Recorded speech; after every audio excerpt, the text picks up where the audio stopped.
No one looks forward to the first day back at work after the holidays.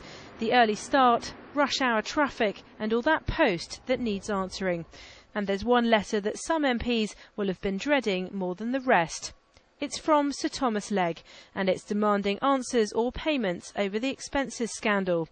First on his hit list, Jackie Smith, who the watchdog found had clearly breached rules on second home expenses. She was ordered to apologise to the House of Commons.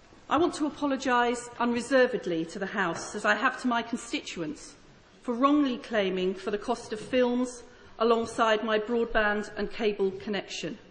This claim should never have been made, and as the committee notes, I paid back the claim in full as soon as it was brought to my attention.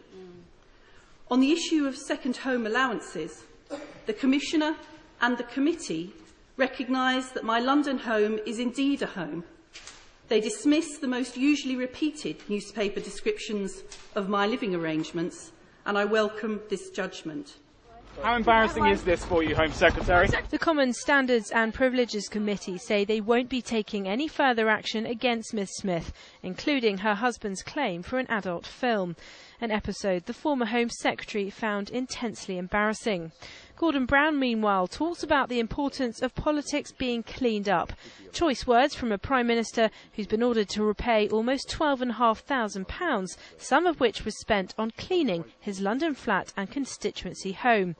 Of course, it was Mr Brown who appointed Sir Thomas Legge to examine second home allowances, but as he pointed out, Sir Thomas has introduced new rules retrospectively so that MPs who'd filled in their forms correctly may still have to pay.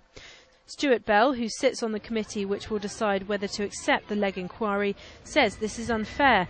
Peter Mandelson, meanwhile, recognises the chance for discussion. He was given a clear remit from the Members' Estimates Committee. He accepted that remit. The difficulty is he may be drawing up retrospective rules applicable to the members, and I think the members will be astonished at that.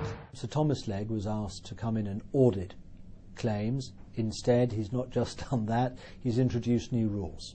And that, of course, will strike many MPs as unfair, but he's giving them the opportunity to discuss individual cases with him and reach a final view at the end of the year. Whilst both his Labour and Lib Dem counterparts have been ordered to pay up, the Tory leader David Cameron has so far escaped serious censure. I think every MP has got to take part in this. This is a very important part of cleaning up our politics, sorting out the mess of the House of Commons. So everyone should take part, everyone should respond to these letters, respond to the inquiries that are being made. And of course at the end of this process, then everyone will have to comply with what the authorities are asking.